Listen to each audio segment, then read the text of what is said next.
Olá, professores, tudo bem?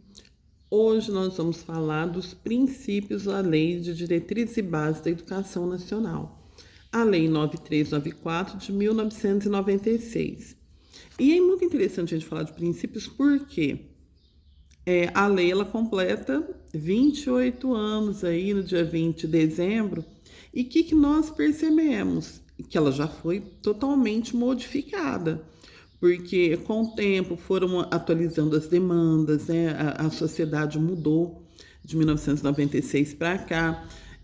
Dessa atualização de demandas foram surgindo outras, mas esses princípios eles permanecem, né? O que mudou, por exemplo, educação infantil atendia de 4 a 6 anos, hoje é de 4 e 5, porque tem um fundamental de 9 anos. A questão da educação especial, ela foi sendo aprimorada, hoje tem um destaque maior na LDB para a questão da criança, do aluno surdo, né, com algumas diferenciações aí perante as outras, mas os princípios são os mesmos. E quais são esses princípios, né? Então, a lei nem é a 9394, ela vai tendo ali suas costuras. Então, o título já fala da educação nacional. Qual que é a redação que se tem aqui? Que a educação abrange os processos formativos que se desenvolvem na vida familiar, na convivência humana, no trabalho, nas instituições de ensino e pesquisa, nos movimentos sociais, nas organizações da sociedade civil e manifestações culturais.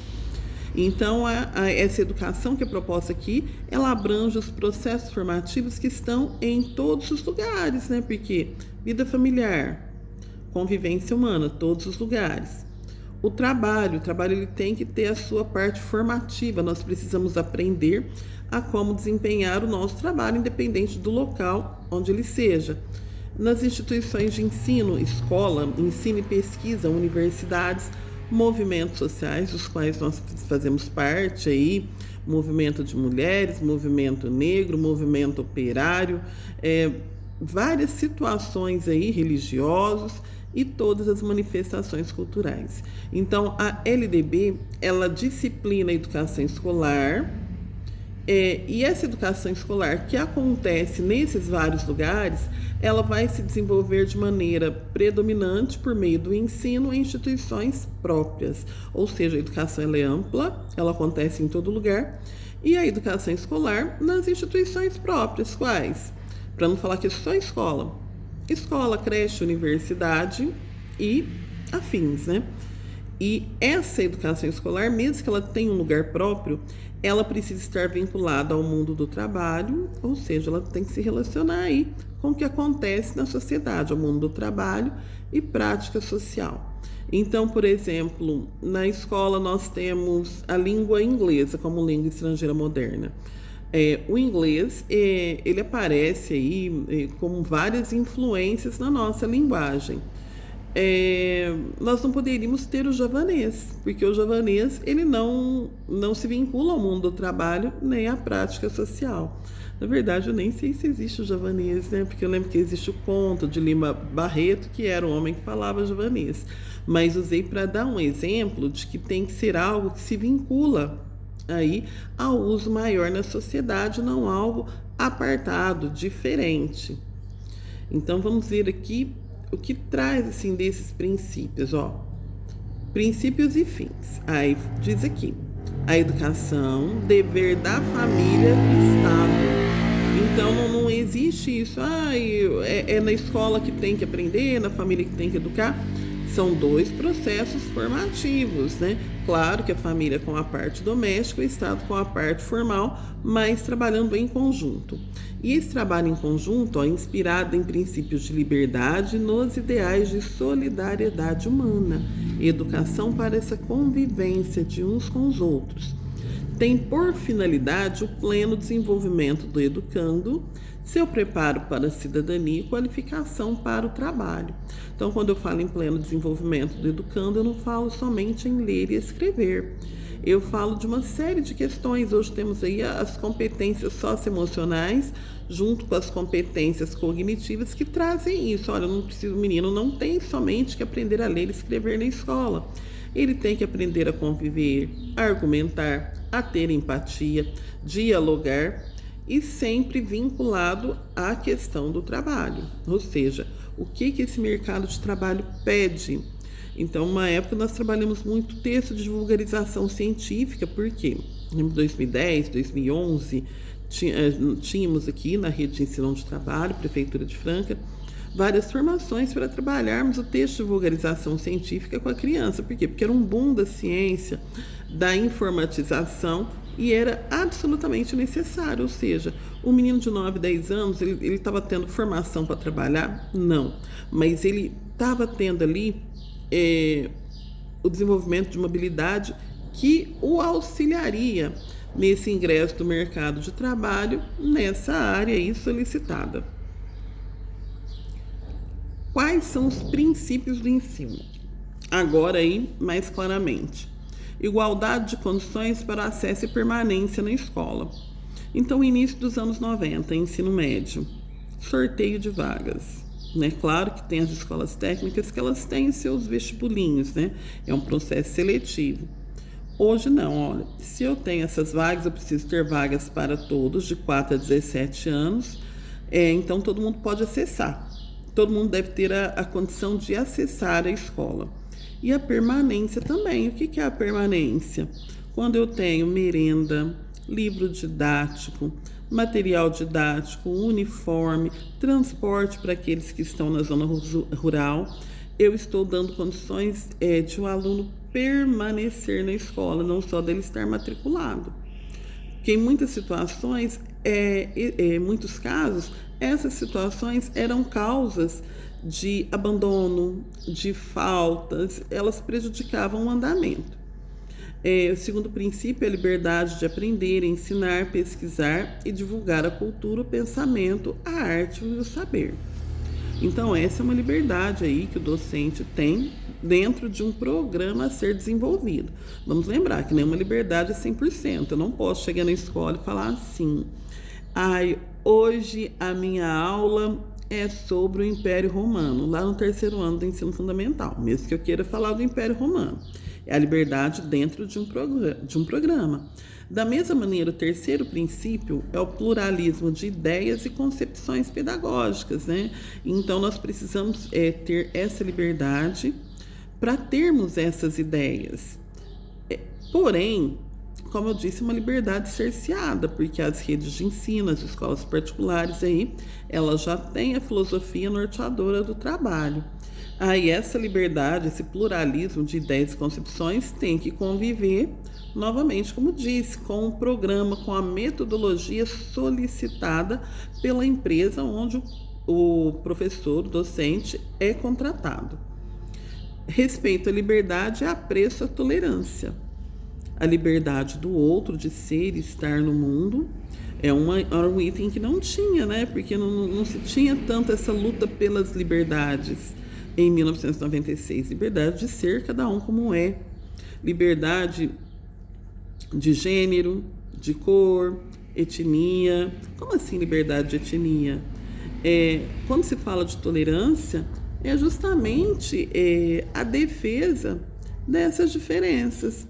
Da pessoa que não tem uma sexualidade binária, já apresentando essa característica como um aluno de fundamental, de ensino médio, da pessoa negra, indígena, com deficiência. Então, essa é a regra, esse respeito à liberdade e apreço à tolerância.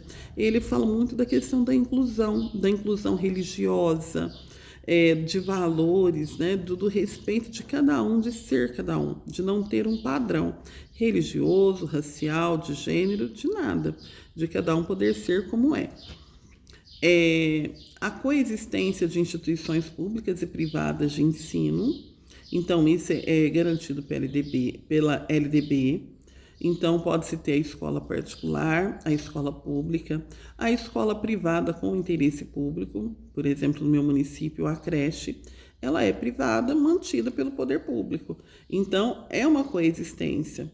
Em outros municípios tem a creche pública, que convive com a privada, com interesse público, e as várias categorias, com financiamento público ou com financiamento particular.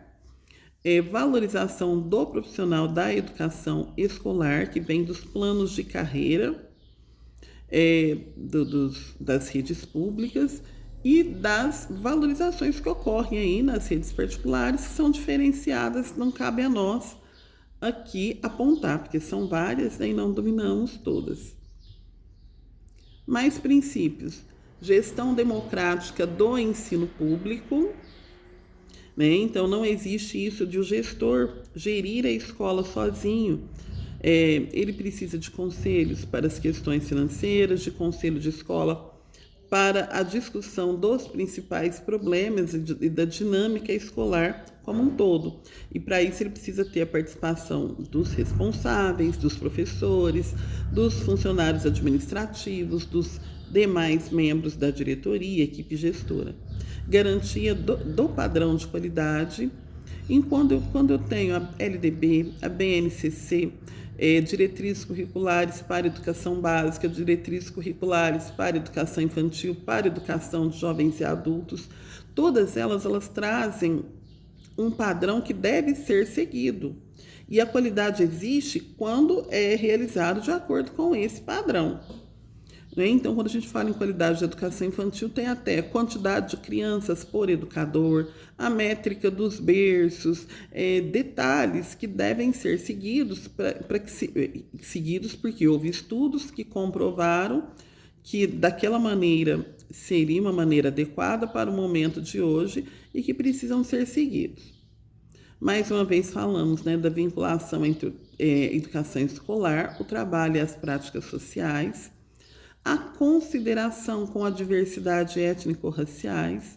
Então, quando eu vou trabalhar qualquer conteúdo, qualquer habilidade para o desenvolvimento de qualquer competência, eu preciso entender que existe uma diversidade étnica, entender o local onde eu estou trabalhando, né? Então, antes se considerava muito o padrão do homem branco católico.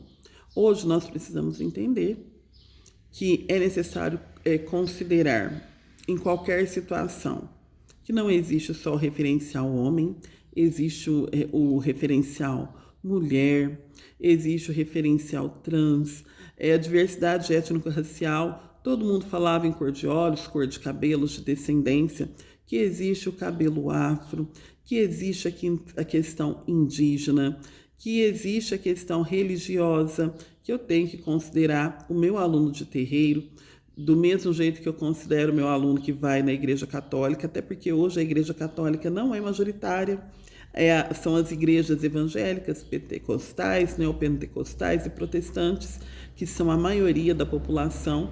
Então, é necessário ter uma visão abrangente e não entender o aluno como alguém padronizado. E de um padrão culturalmente dominante, né? Como eu disse, homem branco católico. Não, somos muito diferentes disso. Existe o homem branco católico, sim, o homem branco evangélico hoje, que seria o majoritário hoje é o evangélico, mas existe toda uma diversidade étnica, de gênero, de religião, de costumes, que precisa ser considerada, principalmente pelo professor. Aqui eu já falo do outro princípio, né? Tudo isso entra no respeito à diversidade humana, linguística, cultural e identitária, não só da pessoa sem deficiência, mas das pessoas surdas, surdoscegas, com deficiência auditiva. É uma lei acrescentada aí, um tópico acrescentado em 2021. E, principalmente, nós estamos falando de gestão democrática. Então, para que haja essa gestão democrática, em 2024 foi incluído esse princípio, garantia do direito de acesso a informações públicas sobre a gestão da educação. Então, hoje existem portais de transparência com informações sobre gastos de escolas. Toda a promoção das escolas precisa ter um balanço que seja acessível a todos, e não somente, às vezes, a diretoria ou algum ou outro responsável de alunos, né? Tem que estar acessível a todos que queiram acessar e divulgados publicamente. Então, são esses os princípios.